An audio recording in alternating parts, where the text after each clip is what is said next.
Bienvenido. Muchas gracias. ¿Quién sos? Bueno, yo soy Hugo Andreani, bombero de la Policía Federal, 64 años, padre de familia, 2 hijos, casado. ¿Y cómo llegaste a ser bombero? Bueno, diría una conjunción de cosas. Por un lado, mi papá, que era policía, los amigos de la cuadra, del barrio, y uno de mis primeros trabajos después del servicio militar fue ser personal civil de policía, específicamente en el Hospital Churruca.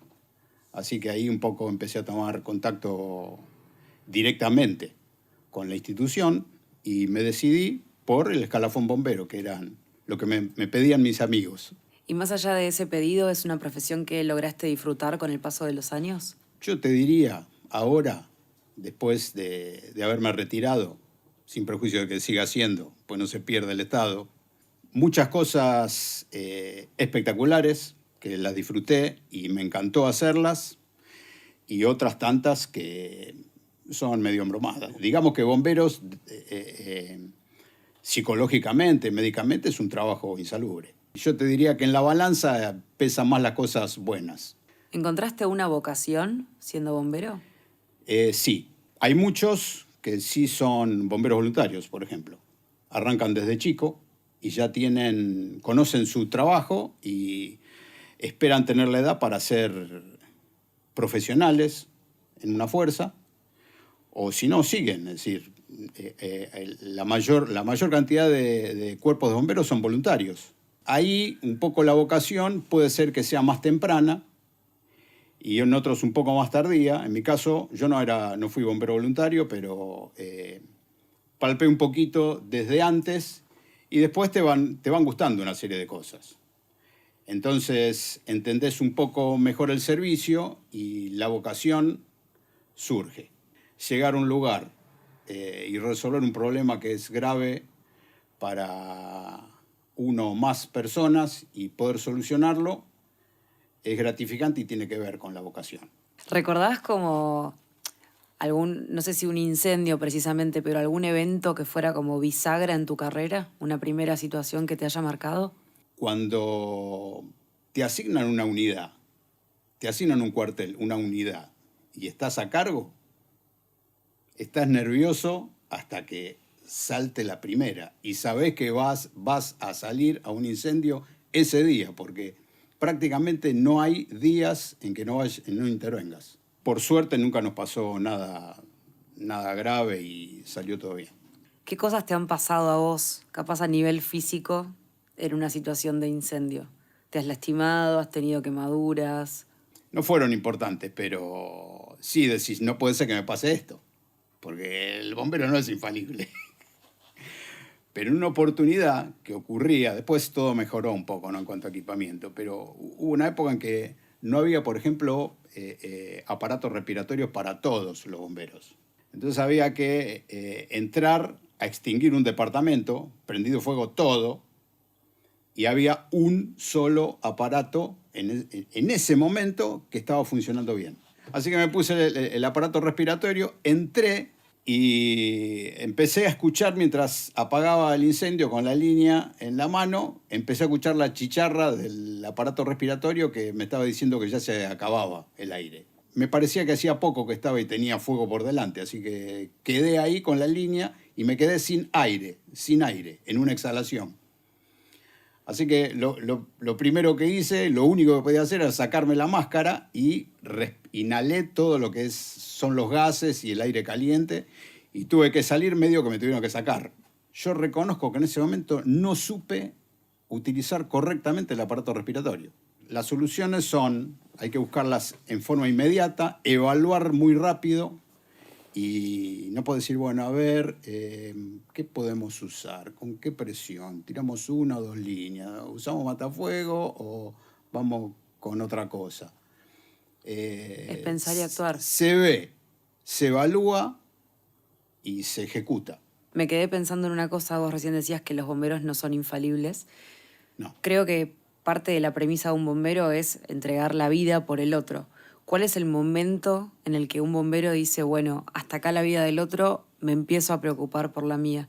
¿Aparece ese límite en algún momento Bueno, estando...? es que una premisa básica es que vos no podés sumar problemas al problema. Lo primero que se hace en una intervención por un incendio es el rescate. Se puede desdoblar, porque a veces tenés que hacer un rescate atravesando un lugar incendiado. Entonces se desdobla el equipo mientras uno ataca o te hace un paraguas para que vos puedas pasar. Bueno, el otro se encarga del salvamento. Pero si no hay posibilidad, esperemos que siempre haya posibilidad, pero si no hay posibilidad, vos tenés que poder decir, no se puede. Llego hasta acá porque si no, somos 2 las víctimas, o 3. Si hay un rescate masivo y tenés un grupo de personas en un lugar ya establecido para condicionarlos antes del traslado, es posible que no tengas que trasladar al más grave, porque el que evalúa sabe que si traslada al más grave puede ser que no sobreviva y se agrave el que podía haberse salvado y se mueran los 2. Eso no lo hace el bombero, pero... Bueno, pero el bombero sí, como vos decías antes, tiene que disociar en situaciones sumamente complejas. ¿Cómo es ese trabajo psicológico de llegar a un lugar que está prendiéndose fuego, con gente muerta, y poner un poco de distancia para poder actuar con la mayor de las frialdades, pero en un punto optimista, ¿no? O sea, ir a trabajar y a resolver y ayudar. ¿Cómo haces esa separación de lo emocional con lo que te está pasando, con lo que ves? Y bueno, separarse totalmente no. Vos me decías recién, ¿qué pasa cuando llegás y hay muertos, hay heridos? Bueno,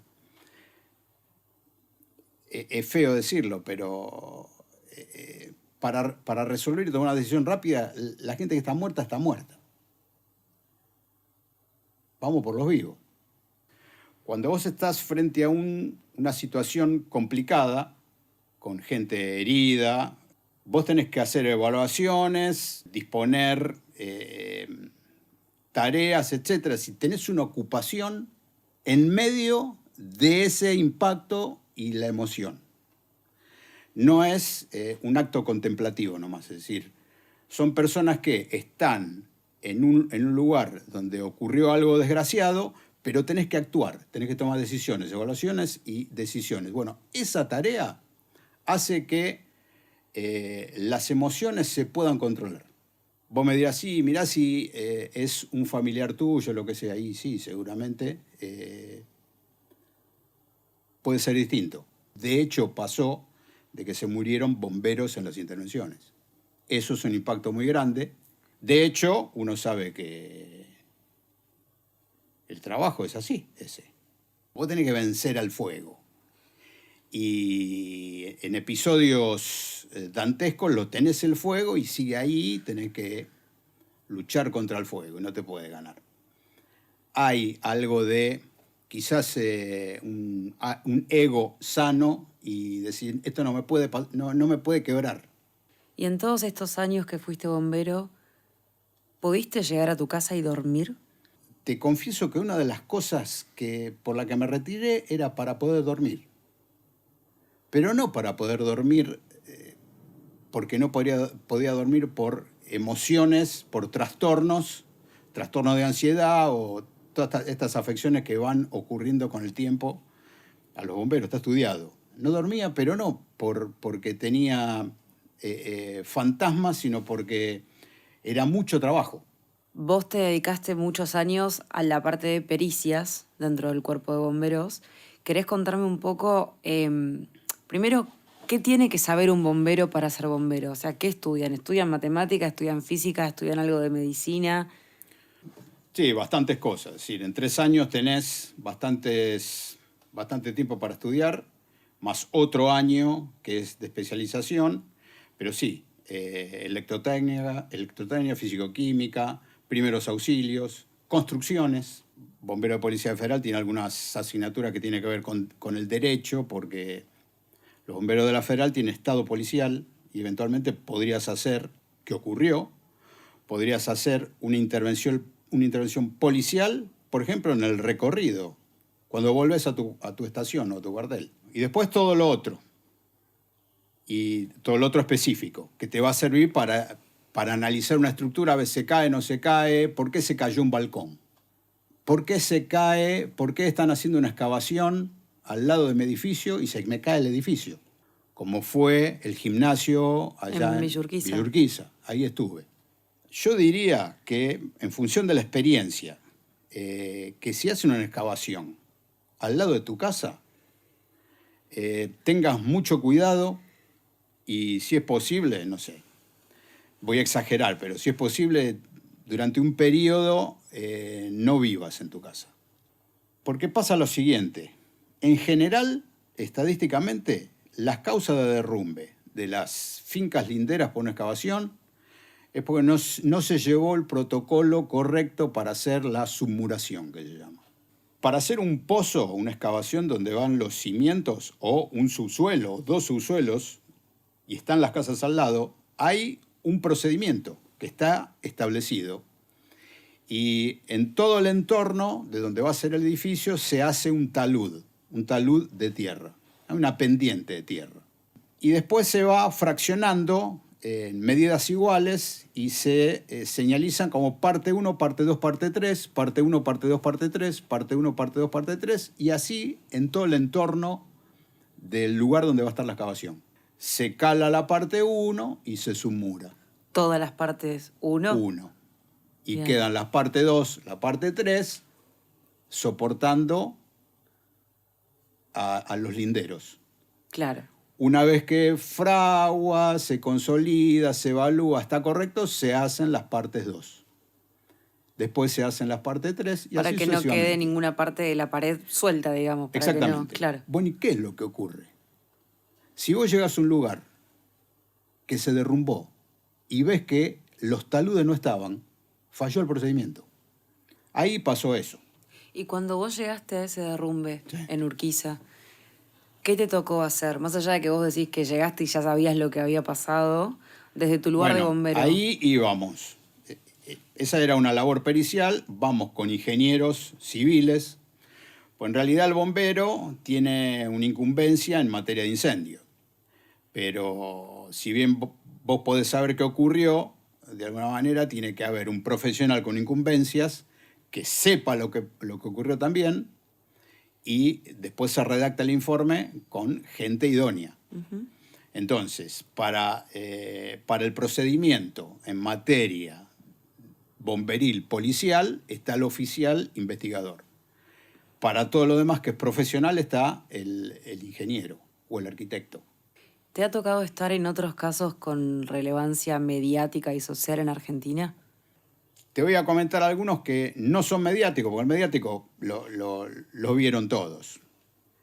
Pero hay cosas que no son mediáticas, que son tristes, por un lado. Me da pena a mí particularmente porque vi muchas muertes inútiles. Inútiles en el sentido de que no deberían haber pasado. No puede ser que se muera una persona por esta pavada. Inhalación de monóxido de carbono, fui a, no sé, cientos, miles. En la época estival, todos los años hay muchos muertos por inhalación de monóxido de carbono, los artefactos que hay en casa. Bueno, las concentraciones de monóxido de carbono, ya 4.000 partes por millón, que es nada, te mata en algunos segundos. Esto después depende de si está muy cerrado o no tanto, pero es re peligroso. Si vos vas a un lugar y ves episodios de esta naturaleza, tenés que ver a tu alrededor a ver si no va a pasar lo mismo en otro departamento o en otra vivienda o lo que fuera. Es decir, a ver, no solamente observar ese lugarcito.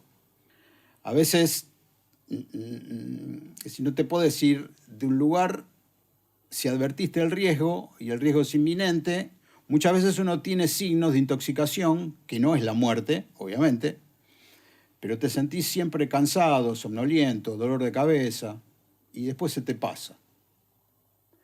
Después al día siguiente otra vez. No sé qué me está pasando últimamente, algo me cayó mal. Son signos de intoxicación con monóxido, en un grado que no es importante, pero la gente no lo sabe. Los artefactos que funcionan a gas tienen un riesgo que es justamente ese. Generan monóxido de carbono. Todo, porque andan mal, no, porque es un producto de la combustión incompleta, Una combustión completa, una combustión ideal, fuego, los productos de una combustión ideal, no existe, pero se puede aproximar bastante, es vapor de agua y dióxido de carbono. Si uno estuviese en una atmósfera de dióxido de carbono, siente que se asfixia, no podés estar, te vas, porque no puedo respirar, me voy.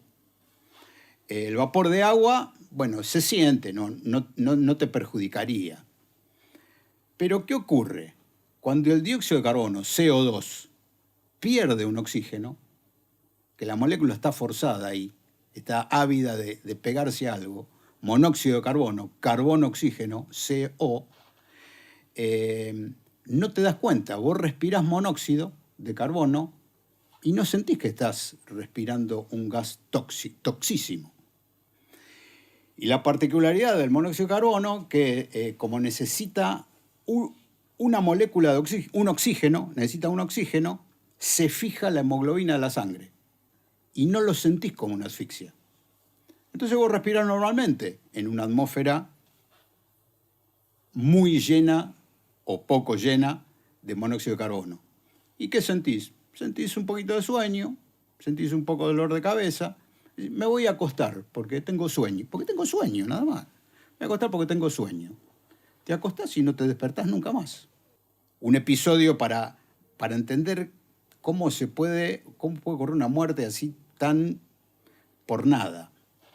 Bueno, fui a un lugar donde se había muerto un chico, 29 años, si mal no recuerdo, en la cama, dormido, por inhalación de monóxido, de su termotanque. ¿Qué había ocurrido? Habían puesto un caño corrugado, que lo veo montones de veces. Los termotanques tienen un caño, tendrían que tener un caño rígido, aprobado, de 6 pulgadas. Muchos tienen un caño corrugado de 6 pulgadas, que entra, fenómeno.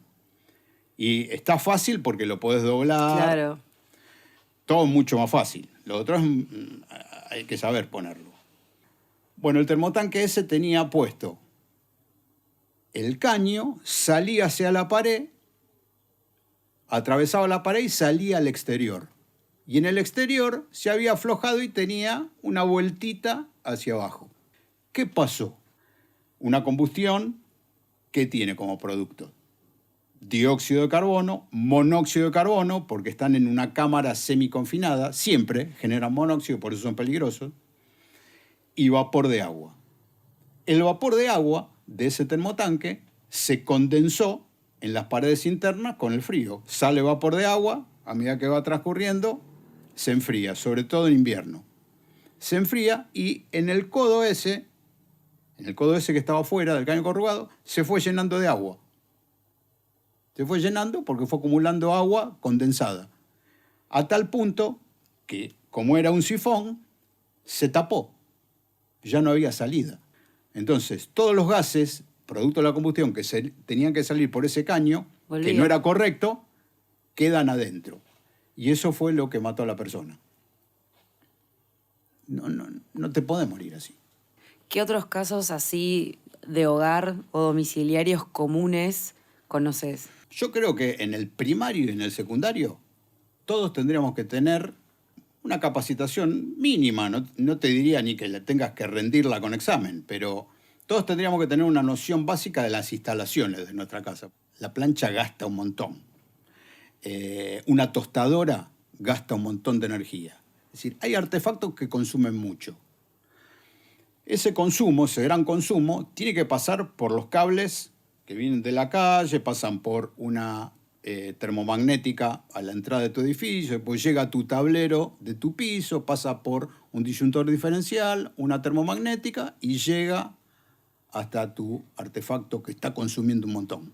Si vos cortás el cable de la tostadora, para ejemplificarlo y entenderlo bien, dices, se me rompió el cable, voy a cambiar el cable. Entonces cortás el cable de la tostadora y le pones un cablecito que tenías. Bueno, guarda, porque ahí estamos haciendo una instalación precaria sin tener en cuenta el dimensionamiento de los conductores. Resulta que vos enchufabas antes la tostadora esta que andaba bien y no pasaba nada. Y ahora que pusiste este cablecito finito, tampoco. Pero ¿qué puede ocurrir ahí? Que el cablecito ese que le pusiste es tan finito que no resiste el paso de la corriente que demanda la tostadora. Cuando no resiste, se empieza a recalentar. Ese efecto se llama efecto Joule. Se recalienta y al calentarse, la resistencia de ese cable aumenta. Al aumentar la resistencia, aumenta más el calor. Y es un círculo vicioso y termina quemándose la funda del cable. Y cuando se empezó a prender fuego, se prende fuego y se tocan los dos cablecitos y salta la termomagnética. Porque hubo un cortocircuito. Sí. Pero el fuego ya empezó. ¿Y entonces? Se te prende fuego la casa. ¿Y entonces? Y entonces ¿Qué haces? Mira, es fácil. Gritas. Sí, gritas y corres. Sí, podés gritar, pedís auxilio, pero podés hacer dos cosas. Primero, tratar de tomártelo con calma. Vos ves que se está prendiendo fuego y es la etapa inicial de lo que se llama la curva característica de un incendio. Que ahí llegamos al punto que vos querías nombrar antes. Claro, es decir, no hay que desesperarse. Hay poco tiempo, pero el suficiente como para unos segundos decir, a ver qué está pasando. Bueno, se te está prendiendo fuego el cable de la tostadora y resulta que se cortó la luz. O sea que no hace falta ni cortarla, ya se cortó. Si no se cortó, podés preventivamente cortar la luz, cortar la energía eléctrica. Uno dice la luz, ¿viste? Pero en realidad no viene luz. Bajar la térmica. Sí. Bueno, se me está prendiendo fuego la tostadora. La carga combustible que tiene ese cable es poca. El tema es que posiblemente el cable esté cerca de repasadores, esté la cortina, arriba de la cortina está la alacena, después hay todo un montón de cosas que se prende fuego todo. En una casa, ¿qué combustibles hay? Y mirá, tenés todo lo que sea ropa, sillones, tapicería, la mesa, los sillones, las alacenas, la cortina del baño, el vanitori, todo se prende fuego, todo es combustible. ¿Y tenés oxígeno? El fuego necesita oxígeno. ¿Tenés oxígeno? Sí. Tenés una ventana 20,8% de oxígeno al aire. Lo tenés siempre. El oxígeno está y el combustible también. Y juntos. ¿Qué te falta? La fuente de ignición, que ya la tenés en el cable. La tenés en el cable que se prendió. Pero cuando tenés las tres cosas, combustible, comburente, y el fuego empezó, ya arrancó. Estás en el primer estadio de un incendio. Se te puede prender fuego tu departamento todo, completo. Pero hay unos minutos, que son los iniciales, en la curva característica de disipación. Es decir, la temperatura que tenés alrededor de ese cable que dijimos que se estaba prendiendo fuego es fresca y la temperatura se disipa. Pero en la medida que va pasando el tiempo, la temperatura va subiendo alrededor de esa reacción. Hay un tiempo para apagar ese fuego, que se está disipando. No es peligroso. Tiempo de reacción. Si lo dejás 10 minutos, y bueno, vos me decías, ¿qué hacemos? Bueno, vamos a buscar un matafuego. Lo podrías apagar con un vaso de agua, o con una jarra con agua.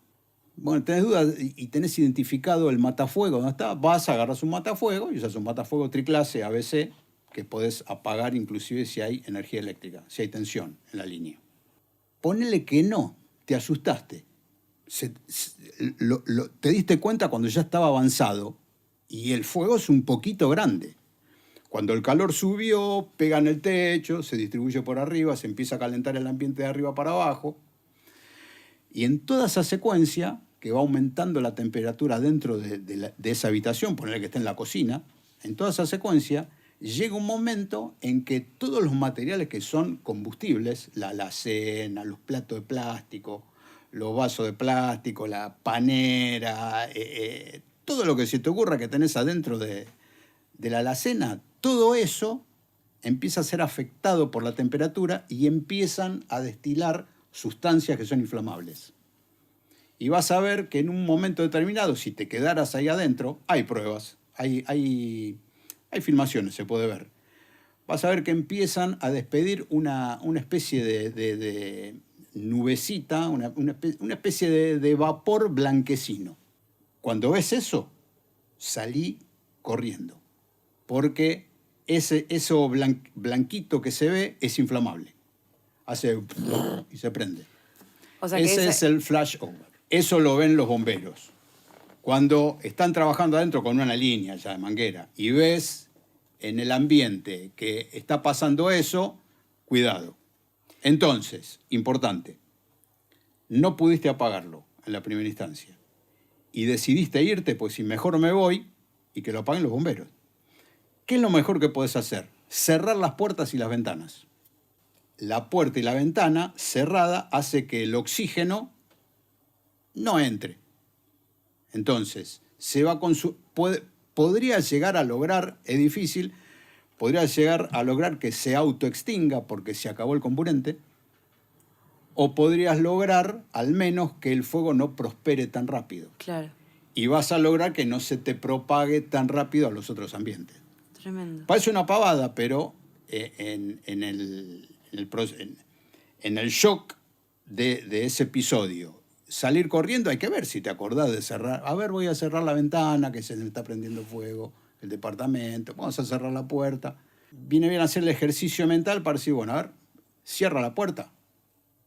¿Dónde está el matafuego? ¿Cómo se opera? ¿Está presurizado? Se tiene que hacer un control regular sobre los matafuegos, ¿verdad? O sea, las empresas Sí, deberían está, digamos, indicar... todo lo que es, digamos, lo que está dispuesto por norma en cuanto a mantenimiento, es una cosa, todo lo administrativo, legal, etc. Independientemente de la empresa que venga y haga lo que tenga que hacer, viene bien verlo, a ver si tiene la traba puesta, si tiene el precinto, sobre todo si está presurizado. ¿Cómo te das cuenta de si está Si presurizado? está presurizado, bueno, un matafuego de polvo químico seco tiene un manómetro chiquito arriba, donde está la palanca de transporte y la palanca de accionamiento. Ahí tiene una pieza de bronce adentro con las palancas. Ahí hay un manómetro redondito chiquito que te marca con una agujita de color amarillo si está presurizado o no. Si está presurizado vas a ver que la agujita amarilla está en el medio, en un área que está pintada de verde. Si está despresurizado, ya está en una parte roja y te dice, descarga. Antes de usar un matafuego, ¿hay que sacudirlo? ¿O así como viene se destraba y se aprieta y se...? Así como viene, se saca la traba y a 3 metros más o menos te pones del incendio y vas disparando y podés ir haciéndolo a toques de palanca.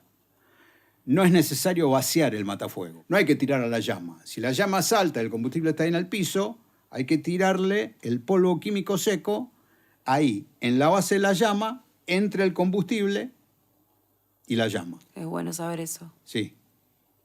Bueno, Porque uno tendería, como uno ve a los bomberos que rocían hacia arriba, claro, uno capaz tiende a repetir ese movimiento. Está bien, pero ¿qué pasa? Los bomberos tiran arriba, ¿qué tiran? Agua. Agua. ¿Cuál es el extintor por excelencia? El agua. Pero eso dejáselo a los bomberos. Claro. Con esas líneas. El polvo químico seco inhibe la llama, inhibe la reacción, la corta la llama y forma como una película en el combustible que hace que el oxígeno del aire, que es el comburente, no penetre en el combustible. Entonces, la oxidación en el combustible se controla también. Estamos acostumbrados a ver matafuegos en edificios y pensando en todo esto que estás contando, las casas también deberían tener matafuegos, ¿o no? Sí, claro. Pero son cosas digamos, por ahí no están difundidas. Por eso yo te decía esto, desde el primario y el secundario tendríamos que tener una noción elemental de las instalaciones y en medio de todo esto es cómo actuar en un caso de emergencia, por ejemplo, el incendio. Entonces, ¿en mi casa se me puede prender fuego? Sí. Bueno, te compras un matafuego. No te lo va a venir a controlar nadie, porque no es que como un consorcio que vos tenés que contratar una empresa obligatoriamente para que controle. Te lo controlas vos. Una manguera, podés tener una manguera larga que llegue, no sé si tenés en el patio, una manguera que llegue hasta el dormitorio, ponele. ¿Todo el tiempo ves la vida con ojos de bombero? Sí, ¿no? Y sí, pero, qué sé yo voy a la casa de alguien y veo el caño corrugado que no va, el que está salido, no sé, las estufas. todas las cosas que fui viendo, que decía, bueno, a ver. ¿Te ha tocado estar, así como un repaso a vuelo de pájaro, en otras causas con relevancia social? Por ejemplo, me has contado de Cromañón, me has Bueno, contado de la sí. tragedia del APA. Bueno, Cromañón, todos lo conocen, triste y lamentable, porque bueno, fueron muchos chicos, gente joven, que tenía toda una vida por delante. ¿Vos qué edad tenías cuando fue Cromañón?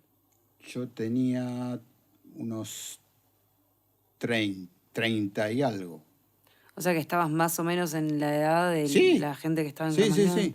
No se volvió a repetir, pero es uno de los episodios más importantes de esa índole. ¿Qué te que tocó pasó hacer acá. en Cromañón? Bueno, en Cromañón, ahí estuve al poco tiempo de que ocurrió el hecho y solamente hice una recorrida a constatar solamente lo que había pasado. Te había comentado que desde el punto de vista investigativo no es tan importante con respecto a lo que tiene que ver con la causa de incendio. Sí, porque la causa se conoce, porque se La sabe. causa se conoce, estaba filmada. Pero vos me contabas antes algunos detalles edilicios que también potenciaron eso, que Bueno, vienen con la investigación. claro, lo que ocurre es que la bengala impactó en una media sombra y por encima de eso, un techo bastante alto, por encima de eso, toda la cobertura que hace de suspensión acústica a un salón de ese tipo. Y seguramente si vas a algún lugar, capaz que todavía siguen, que ni se enteraron que no se puede usar. Son de espuma poliuretano, aparte será más barato. Y es efectivo para el sonido. Si no hubiese habido bengala no pasaba nada, aunque eso estaba mal. Si esto es el huevo y la gallina, a ver Claro. Pero así mismo, si pasó y hubiese tenido unos materiales que no eran combustibles, y bueno, tampoco pasaba nada. También te tocó trabajar en la tragedia del APA. Sí, Lapa, bueno, Lapa un episodio también lamentable, uno de los episodios también más importantes de la aviación, y acá, sobre todo. ¿Vos ahí a qué fuiste a colaborar? ¿Con qué? Ahí lo que hicimos fue, después de algunos años inclusive, a trabajar en un caso puntual que tenía que ver con la incidencia de un chorro de gas encendido que impactaba sobre el fuselaje en el momento que terminó la carrera y chocó contra el talud. No O sé si sea, todos lo Si saben. querés pero, repasemos un poco esa cronología. el tema fue un Boeing 737 salió de Aeroparque, le dieron la orden de despegue, el avión aceleró y estaba todo bien, pero había una alarma, entre otras, que era importante, que era que no estaban colocados, no estaban bajos los flaps. Los flaps son partes del ala que tienen todos los aviones, que cuando se activan, sobre todo en el despegue y en el aterrizaje, se activan desde la cabina, salen hacia atrás del ala y aumentan la sustentación. Aumentan la sustentación a baja velocidad. El avión no tenía los flaps bajos. Entonces llegó el momento de despegue y no levantó. Siguió de largo. Siguió de largo, atravesó la avenida Costanera, siguió de largo y terminó enfrente, casi en línea recta, una levísima curva hacia la derecha. Pero ¿qué ocurrió? Que ahí intervinimos nosotros. En el derrotero, justo antes de terminar en el talud, pegó un ala en una construcción civil relativamente chica, pero de mampostería, donde había una instalación de gas con los reductores de gas natural. El asunto fue tratar de dar precisiones en cuanto a cómo, si era viable, por qué se rompió, por qué se evadió el gas, cómo fue el chorro. Y si eso pudo tener algo que ver. Y cómo eventualmente pudo haber incidido. ¿Qué es lo que más extrañás de ser bombero? De formalmente ser bombero, de estar ejerciendo como bombero. Nada. Yo creo que creo en los ciclos, ¿no? Yo siempre tuve el trabajo de bomberos y después tuve siempre otros trabajos y algunos nada que ver con bomberos. Eso hizo, cuando me retiré de bomberos, de seguir trabajando. Es decir, no tuve ese shock de retirarme y quedarme sin actividad. Pasar de 100 a 0. Claro. Seguí con otras actividades y todo fue cayendo de a poco y extraño, sí, extraño los compañeros, las charlas, algunas investigaciones muy, muy interesantes, pero como te decía, es decir, lo otro, lo que es feo, porque tenés tu lado feo, ver muertos, no está lindo. Tengo última pregunta. A ver. Para terminar con esto. Sí. ¿Qué le dirías a alguien que hoy se está preparando para ser bombero? Conozco gente que se está preparando para ser bombero y que quería hacerlo y estuvo, y vas y rendís y no lo lográs y te vuelven a tener opciones. Y bueno, sienten esta que la tuve, que la tenemos todos los bomberos, decir, no, quiero hacer algo, este servicio me gusta. Me gusta enfrentarme con el fuego, es un desafío y darle una solución a la gente. Está bien, está bueno. Así que lo hagan con todo, y van a tener momentos como todos, momentos lindos, momentos no tanto, y que estudien, que se preparen, que muchas cosas van a depender de su decisión en un momento, en un instante. Así que a darle con todo. Hace falta, es decir, alguien tiene que hacer el trabajo. En mi vida fui bombero 32 años, en distintas facetas, ¿no? Operativo poco, porque tengo que confesarlo que apagué incendios, pero estuve 2 años apagando incendios, no es mucho. Hay gente que se la pasa apagando incendios toda su carrera. Estuve en la parte administrativa, y estuve en la parte investigativa, y en otras áreas un poco menos, y estuvo interesante todo, porque cada cosa sirve. Pero en la próxima vida no voy a ser bombero. Poniendo en la balanza, está interesantísimo.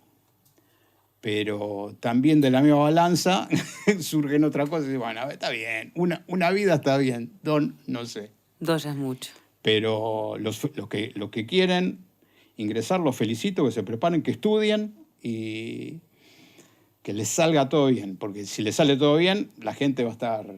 Le van a salvar, le van a restar problemas a muchos. Así que suerte. Gracias, Hugo. Muchas gracias.